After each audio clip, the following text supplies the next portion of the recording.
We're always dancing to the I music. know. I'm always like, Hey, book lovers and screen addicts. Welcome to episode five yes. Hi. of Page to Screen and In Between. I'm Staci, and I am here with my literary partner in crime, Renee. Yay. We've been friends through thick and thin for over 20 years. So it's great. Yeah. It's really great to sort of reconnect and sort of discover that even though there were several years in between us hanging out all the time, there were moves, all sorts of other things going on. We just jumped right into where we were and where we ended up. And it is just amazing to reconnect and, just to say to everyone out there, friendship it can handle anything when it's a strong, solid friendship. It can handle distance. Thank goodness for screens, and for what I call it, Zoom, and what we do is StreamYard. It's so exciting to be able to just see each other and reconnect. Definitely. And it's one of the things that COVID did for us is it kind of jammed us into this screen thing. And it is a good connection to be able to have these screens and be able to connect that way. So yeah. What's fascinating you this week? Yeah. So always when we start our podcast, we always like to we talk about page to screen and in between. And this is kind of our in between moments where we want to talk about what's sort of fascinating us. And I have to say, I was telling Staci that I have come to the Kindle era age. I am a crossover. I love my Kindle, and I fought it kicking and screaming.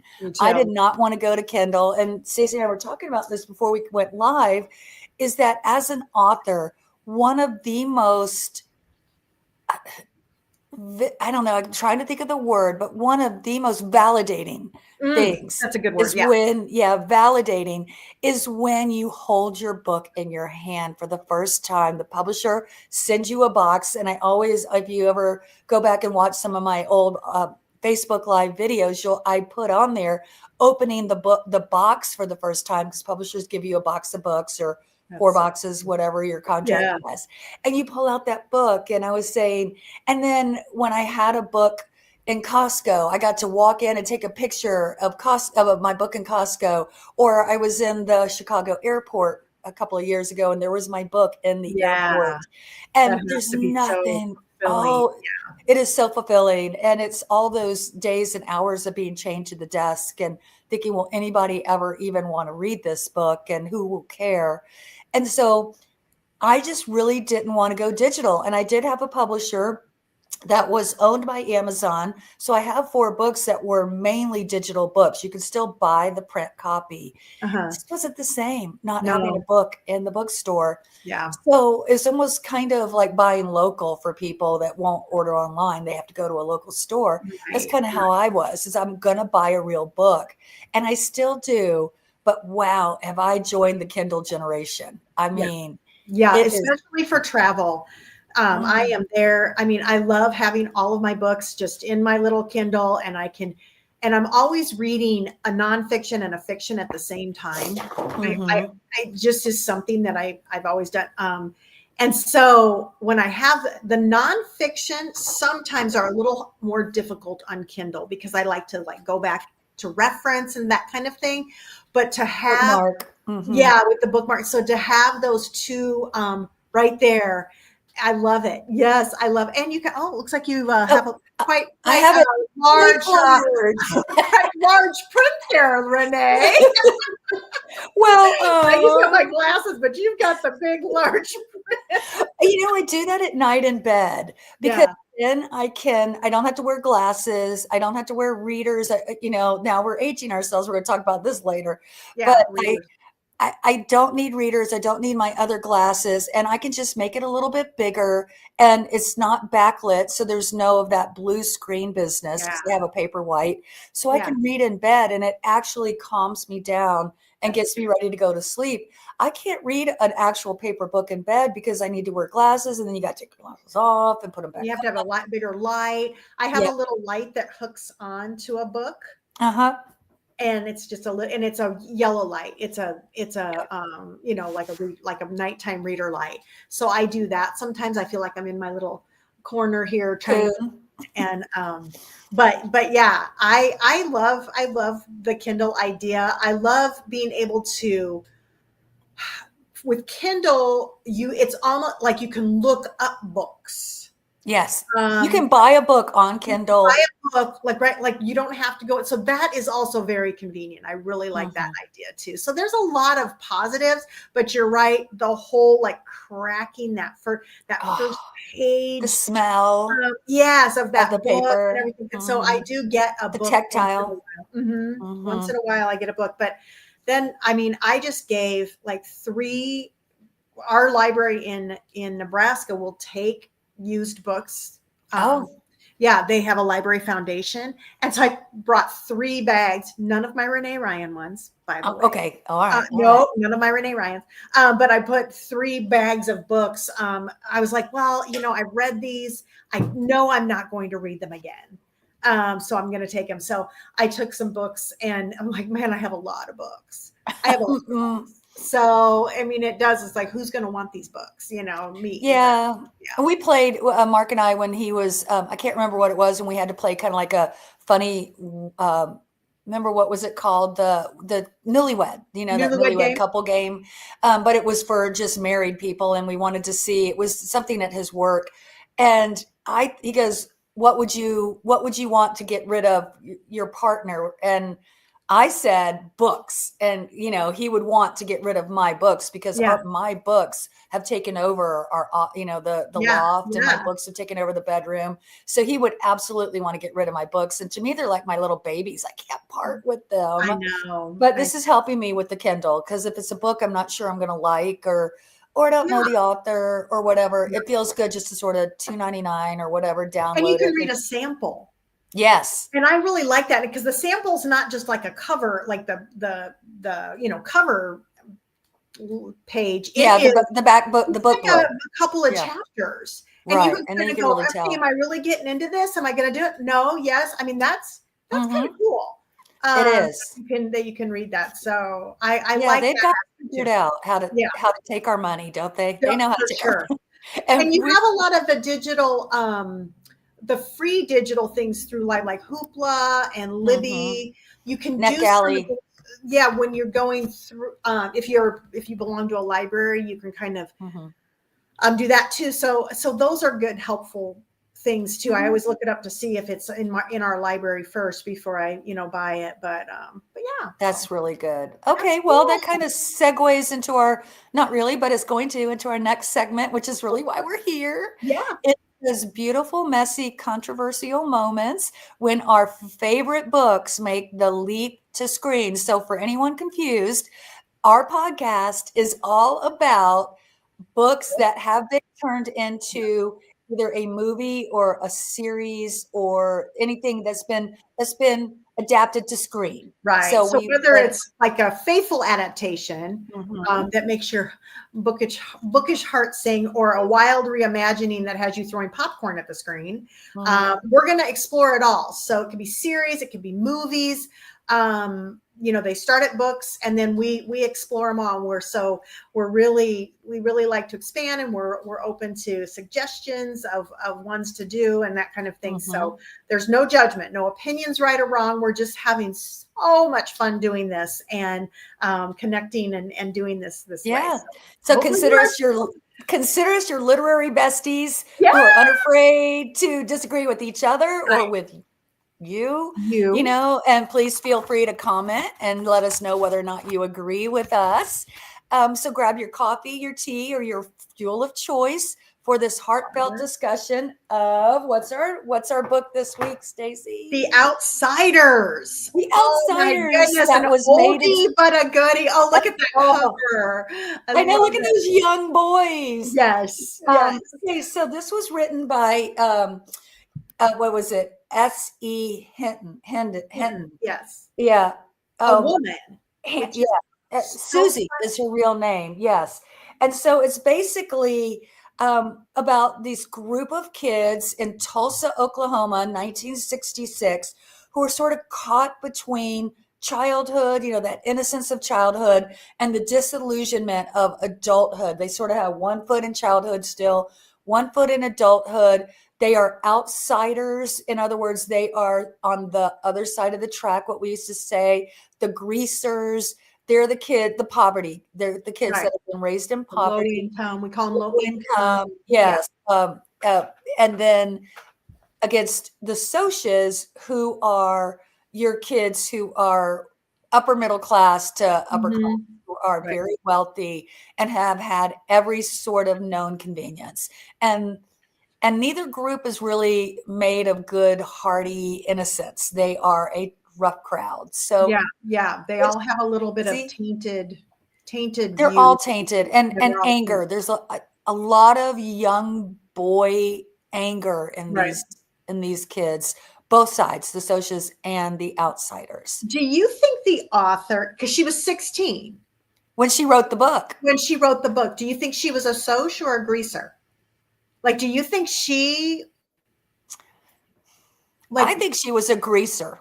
greaser? Do you think she was like from the wrong side of the tracks? I think she was, because I don't know how she could have written Pony Boy, because Pony Boy tells the story. Right. It's a first person book, and Right. it's a shorter book. I think the audio was 5 hours. It's really it's a short. very short, very easy to read book, very fast reading, very intimate, but it's all told for Pony Boy's point of view.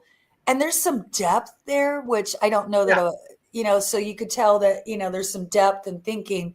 At the same time, I feel as though she knew a little too much about what it was like on that side. Although, was it stereotypical with Right. like Johnny's abusive parents? It's almost like maybe she wasn't either. Maybe she was one of the kids. Cherry. Maybe she was could have been Cherry and trying to understand. Because Cherry and Pony's conversations in the book, there's that depth of trying to understand how you become a greaser, and then she was trying to help him understand, well, it's not easy for us either. Mm-hmm. But then she made the comment to him, if I see you in school, don't get offended that I'm not going to acknowledge. So there's a little bit of that Breakfast Club, that Breakfast Club thing. I can talk to you here, but I cannot talk to you there. Yeah, there's certain situations I can talk to you, but when I'm with the group, there's no way. But then she came in and she defended the group a bit, like was trying, was there giving them information so that they could have some advantages. She wanted to have some advantages. So I was wondering if she was from that group, but did make a friend on the other side and just wrote it from that perspective. Because Cherry's really the only female besides her friend Marcia, which didn't really have a significant part. Not even in the book, but no. Well, and then how she said that it's a good thing that she doesn't want to be anywhere near Dallas because she could fall in love with him. Exactly. And so that was that, because I kept thinking, how? Because both in the book and in the movie, even more so, excuse my language. Troubled soul, just a troubled soul. Jerk. Yes, so troubled.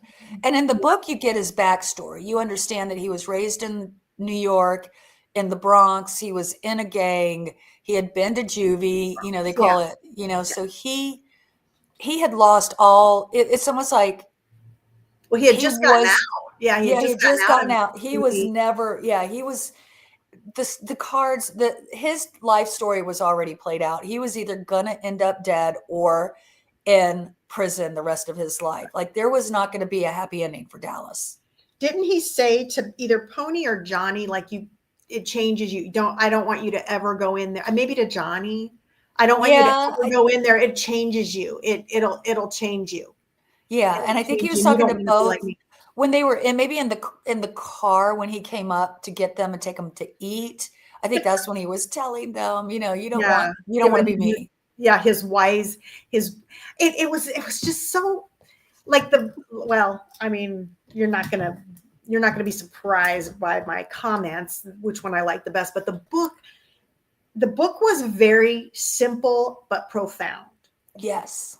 So you could tell like it was simple writing, but the profoundness, I don't know if that's the word I'm looking for, I felt did not translate into the script. I feel like, yes, I feel like this. Okay, so the book, let's go back to the book. You could tell it was written by a 16-year-old, Right. and certain things like the way that 16-year-old used cliches, like spoken cliches, used cliches, a lot of them, and that's really how we talk.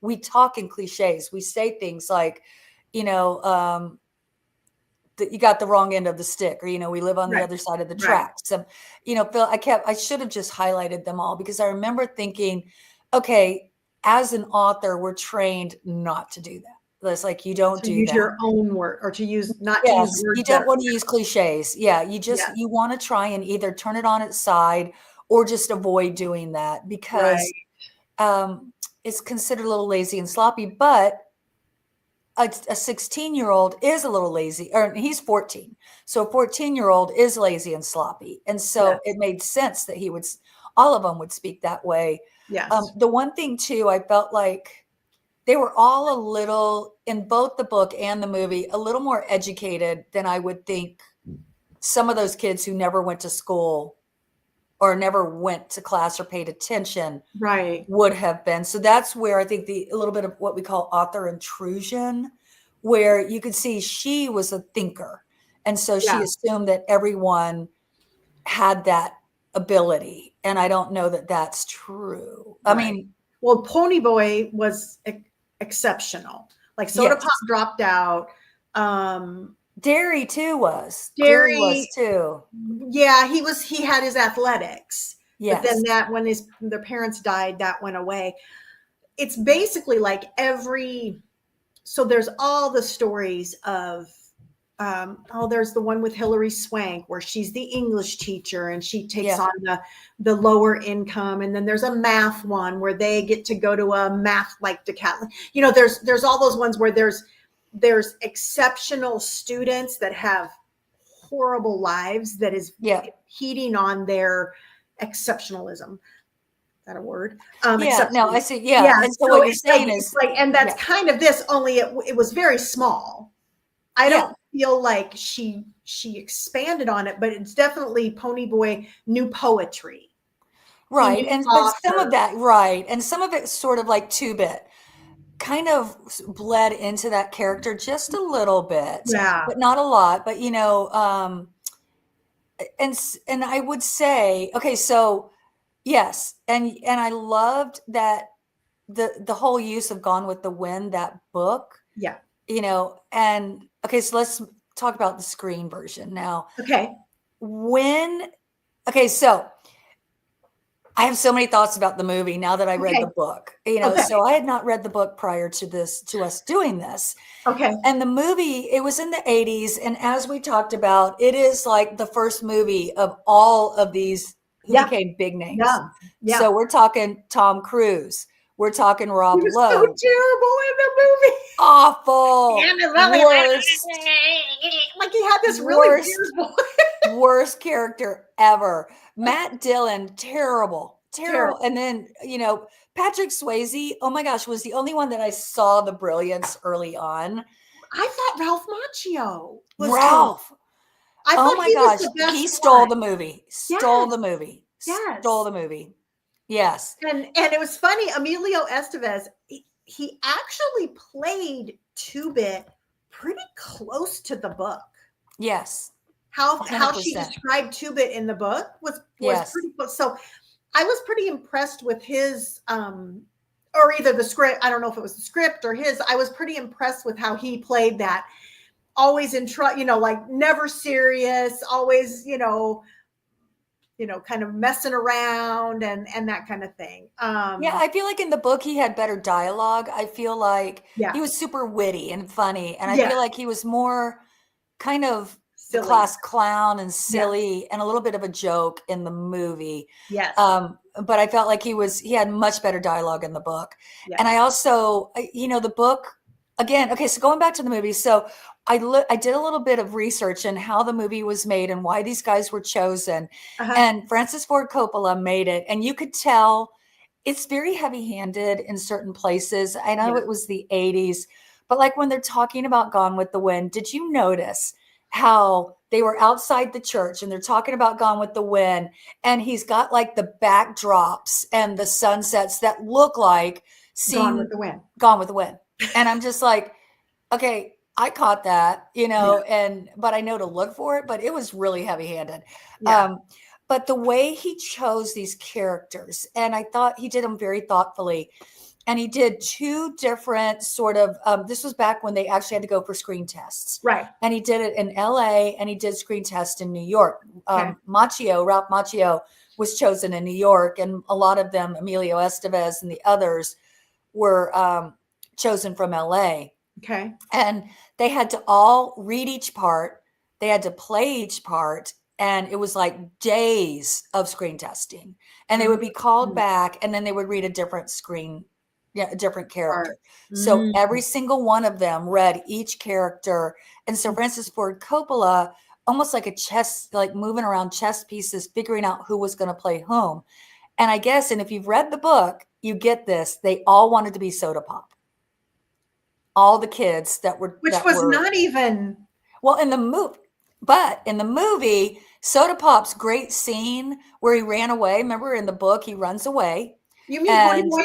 Or you mean Pony Boy? No, Soda Pop. No, Soda Pop runs out of the house. Remember Sandy, the girlfriend that he thought was going to marry him? Yeah. He gets a letter from her in the book, and he gets super sad because. But that's not in the movie at all. No, and then he runs out of the house, and then Derry, and Pony Boy chase after him, and they go into the park. And then he's on his knees and he's crying, Pony Boy. And he's like, I just want us to be a happy family, and remember they were going to have to maybe get sent to the boys' home. Yeah. And I guess it was this huge cinematic moment for Rob Lowe, and they cut it. That's what I was going to say. Like I was like, no, Renee, that's not in there. Okay. So they cut it. So they cut it, and Pony Boy, or not Pony Boy, Soda Pop, Rob Lowe's character, is hardly in the movie at all. At all. And it got to the point where he wasn't even invited, Rob Lowe, the actor, to a lot of the screenings, and he wasn't even invited because they had cut him out. So he just wasn't sort of needed. He was just like almost an extra. And it was so, And then Tom Cruise was, he was. So anyway, that's how they did it. And so that's how they chose. And so when he was chosen as Soda Pop, and I guess if you read Rob Lowe's memoir, and I would highly recommend it since you're working on your dad's memoir. Yeah. He talks about that scene and how Francis Ford Coppola kept making him redo it. And so he was having to pull from, because there was so much emotion that was necessary and required. And how difficult as a young actor, this was his first movie, being expected to redo the scene over and over again, and then just the gut wrenching. But I guess a lot of people who have read the book were very upset that scene was taken out. Yes, and so they've recut the movie, and I haven't seen it, but there's a recut, and maybe I'll find it and I'll put the link in our social media on our Facebook page, and so that people can see that scene, because it's very riveting. I have seen the scene that they cut out, and I don't know if he cut it out for wanting the movie to be shorter. I also know Matt Dillon was like the teen idol of the day at the time. So and I think that Francis Ford Coppola thought that by putting that in and playing up Pony Boy, because in the book, Pony Boy is kind of Soda Pop is kind of the glue that keeps everybody together. He's the heart of that group and the family. And I think Francis Ford Coppola thought if we give Rob Lowe too many of these scenes, then it's going to take away from Matt Dillon. Yes. And surely everyone's going to go to the movie because he's the teen heartthrob. Right. And so it was all in thinking that and for, I would say that when now I watch it, Matt Dillon isn't great in this movie, No. and he's Now, kind of. did Hinton do the screenplay, or did somebody else do the screenplay? Do you know? I think she did the screenplay. Okay. No, I think Coppola did it. Oh, Coppola wrote the screenplay I because think it's he did. like dialogue wise, it does keep pretty close to the book. Now, Yeah. I read that he didn't even know about this book, but a high school teacher in her class wrote to him and asked him to do the movie. Wow. So I read that that he wasn't like, oh, I love to read this book and I want to do this movie. He was asked to do it by a high school class, and he said, okay, we'll do it. And so he did. That's why he ended up doing it. Well, and when this movie came out, this was the first time in cinematic history where so many young teenagers had, like, it's teens playing teens Right. and teens playing teenagers The first and of those headlining. movies. Yeah, first It of those wasn't a comedy, movies. or it wasn't a, so Right. like Breakfast But Club. this came out in 83. So Yeah. this was before Breakfast Club. Yeah, It was before Breakfast Club, before 16 Pretty in Pink. Candles, Pretty Mhm. in Pink. It sort of was St. Elmo's Fire. It sort of launched that whole genre. Yeah. Prior to that, if you were a young male or female actor, there weren't roles for you because this just wasn't, so Yeah. it wasn't a genre. And it became such a popular movie that it sort of kicked off all those 80s and 90s. Yeah, it springboarded.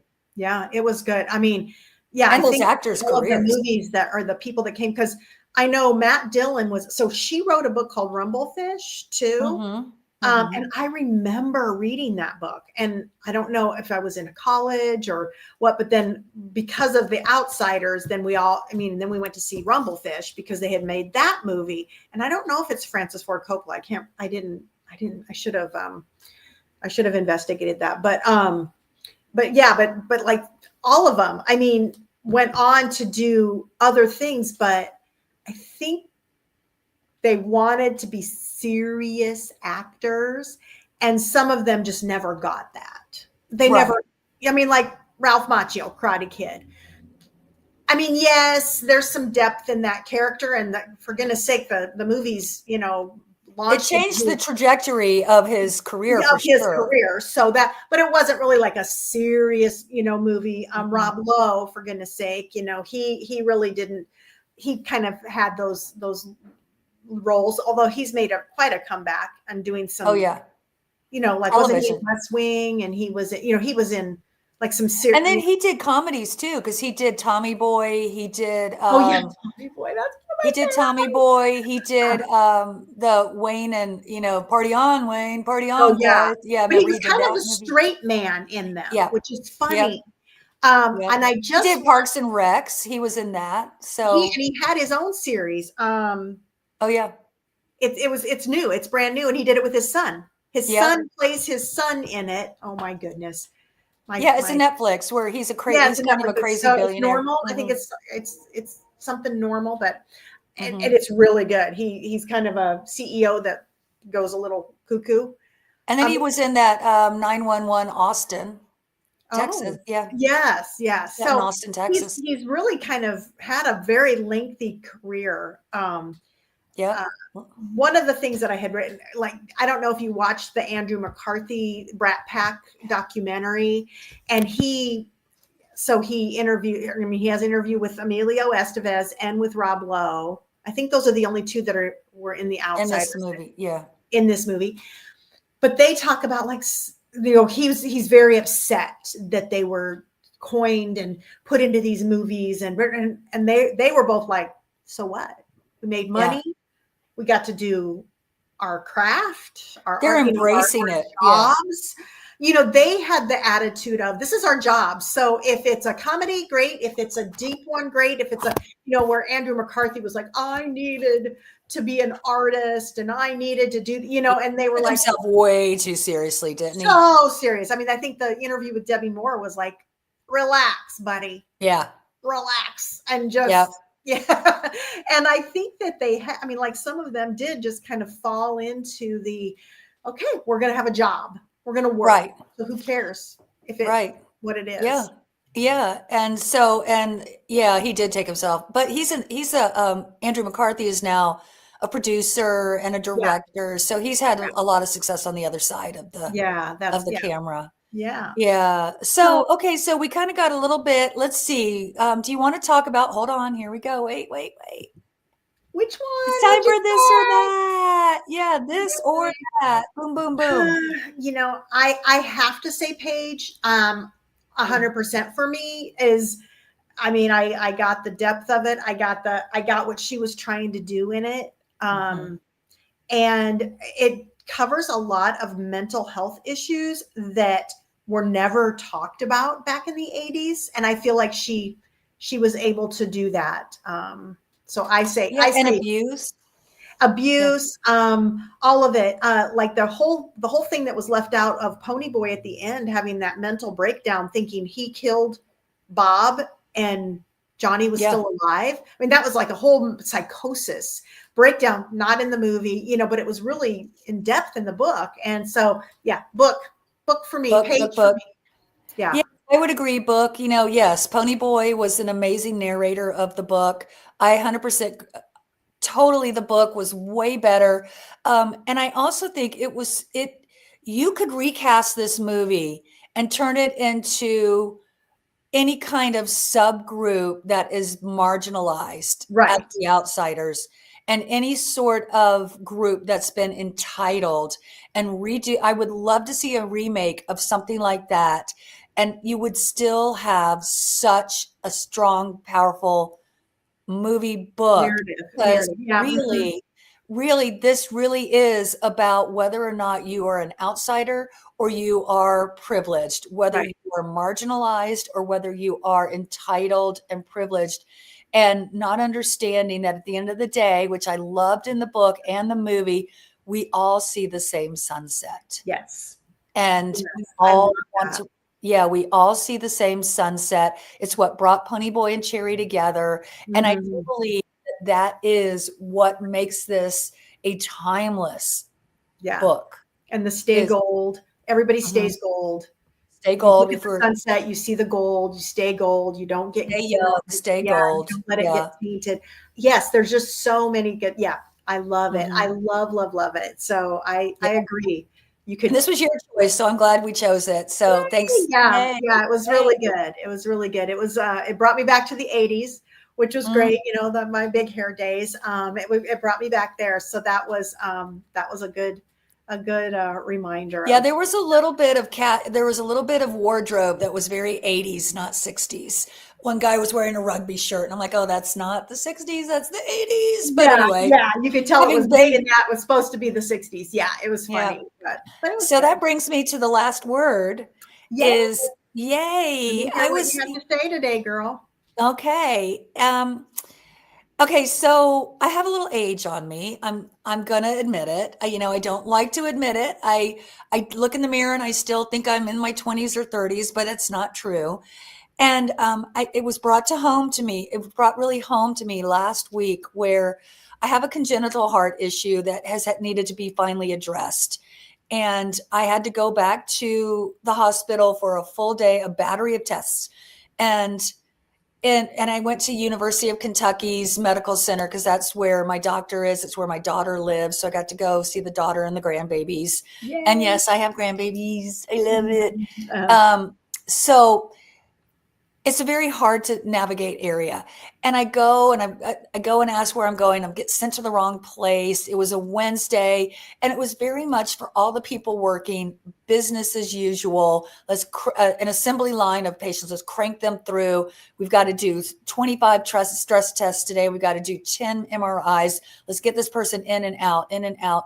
And I just felt so unseen. I was not seen. And at one Even though point, you were seen by so many people. so many people. Nobody looked me in the eye. I was Mm, totally unseen. Now, mind you, you're not allowed to wear makeup. And so, I was not at my full, glamour moment. but that shouldn't So matter. shouldn't matter. So I go to my first test and I went to the wrong place. And so she sends me to the right place, and she goes, and she's not even looking at me, and she's seeing I'm going for a stress test. And I'm coming back for a MRI of my heart. And she goes, can you get up the steps on your own? And it just, Mm. what? You just Yeah. actually said that to me. And I said to her, yeah, I got down them on my own. I can get up on, yeah, I can go back Yeah. up them on my own. And she didn't even hear my sarcasm in my voice. Like it didn't even occur to her how insulting it was. Yeah. And that was the start of my day. And it went the whole day like that. Mm. And I don't know if my last word is, at first when we talked about I was going to do this because I knew I was having all these tests, I was going to do something super philosophical about every day above ground is a good day. And I'm Oh so my God. lucky to be here. And, when you're Yeah. facing your mortality, life crisis, and not to diminish all of that when people have those moments. I have Yeah. not had that moment once, Yeah. it's just, and all I can say is that it just sucks when you have to go through all of this. And not everybody really cares. It's sort of Yeah. it's the next everybody's living their life. You are just another person that they have to treat today. When you go and order a Coke at the convenience store and you pay, that's one more person they're ringing Right. up. And so I guess my thing is I go forward not with this whole philosophical I'm lucky to be alive, but maybe I'm just going to look people in the eye more. I'm going to be Yes. nicer to people. I'm going to Yes. smile more Ask them to how they're people. doing. How How are are you you doing doing? today? Yeah, how's your day going? And not And just like, then give me the Coke. right. Give me the drink. Yes. Here's my Yeah, money. Like if you actually, yeah. I'm going to give them customer service. I'm going Right. to be Right. the light that they are incapable of giving because they're having a hard life too. Yeah. And I That's think that's very my takeaway. French. Yeah, that's very Yes. French. I started doing that Yes. when we went to France because they said the one thing that Americans don't do, they walk into a place and they order. Right. They They don't don't say say hello, bonjour, how are they don't say you? how are you, they don't say anything. They just walk in and start ordering. Yeah. And I think that's we've become accustomed to that. And the same Right. with your hospitals that like they're just accustomed to let's get them in, let's get these people through, let's get these tests done. And You it's don't like, want to get okay, behind but schedule. Yeah, I'm even the scared. doctors were treating Yeah. me that way, Yeah. and we got this the end of the day, we got to get her Were you by out. yourself? I was until, yes, I was by myself for all of that until Hillary met me, my daughter Mhm. met me for the actual visit with the doctor who was going to look at all the tests and then give me sort Oh, of an okay. update. Hillary came for that at the end Gotcha. of the day. And part of that is she's always been the one to come with me. Yeah. That's what she did before she became a nurse practitioner in psychiatry. She was a CVT nurse, which is Yeah. CTV, cardiothoracic vascular Okay. ICU nurse. So she Right. understands. So she's able to translate for me. Yeah, that's So good. she was That's with me good to have. there. I mean, she's good to have. I just But wondered if like doctor is people are there also alone, the doctor is her friend, and like they Yeah. run in the same circles. So I feel like he gives me maybe I get treated better because she's there too. Nice. Nice. Yeah. Yeah, yeah, And like people when people go in for these tests and they're alone, I mean, I get it that this ultrasound or this MRI person that's doing your MRI, has done 20 of them, but it's like, part of it is the cus scary. the it's scary. She might have done 20, but this is the first one I've ever done. And Right. or whatever, like those kinds of things. And I'm scared of the results. My mind is going towards the, spinning out, like towards the what's going to be the result, what's going to happen here. And it can be very, very difficult Hmm. to maneuver. So I think Yeah. some medical places are trying to do like a customer care revamp, that customer care is the number one thing. And, because health is related to the mental state of your patients. The I outcomes think, are, thankfully I have, a husband and, a good life, and I have friends, and I have, my yeah, daughter who showed up. What if I hadn't? And no, that right. was the way they were going to treat me. And Yeah. so I'm just going to go forward. And that's my last word is, can we all just Be smile a nice. little, give eye contact, be nice. I mean, and being on the other side as somebody who has serviced in customer service, roles, be nice to that person. You don't know what they're going through, and you don't know who they are. You don't know Yeah. why they're there. They could Exactly. be a multimillionaire that's just bored and they're there for fun. They could be there because they've got health issues and have to have insurance, you know, Yeah, and that's why they're working there. They're not there for you to beat up. And, you know, so exactly. it goes on both sides. Yes. So Yeah. that's as we end today Good. and we're going to move forward. I think our next podcast, we're going to do a recap. Yeah. Yes, on everything that we have talked about, the good, the bad, the ugly. We would love to hear from you. You know, drop some comments in the Facebook pages, either of ours, Instagram. Let us know what book was your favorite. Is Any there anything else? questions? Any questions? Is there a book that you would love for us to do that has been, again, translated to a movie? We're not Yeah. picking just books. We are Yeah. doing books that have been translated to movies or screen adaptation in any form, any shape or Right. form. Some sort of screen. Yeah. Some sort of Um, screen. It's yeah. I think we're going to give you a little sneak peek of kind of our brainstorming processes, how we just kind of talk to each other and come up with our ideas, and how, you know, those kinds of things. We're gonna work out how we pick books, how we talk about them, and in order to pick the next one, you know, just kind of some of those things. So it'll be a little more. Less scripted, a little Less more. scripted and a little more us. I mean, we are pretty much us always. We have a little tiny script, but a little tiny outline. But yeah, we're really going to kind of show you a little bit about how we come up with some of these things, and what our next steps are going to be and where we want to go next with it. So we're excited. Yes. So thank you for watching today or listening. If you are Yes. listening to the podcast, Yes. we will see you in 2 weeks. Right? We'll Yes. see you Yes. in 2 weeks, Yes. and really just have a great day. Remember to like, share, and subscribe. Yep. And I hope you have a wonderful rest of your week. Thanks for All right. watching. Bye. Bye.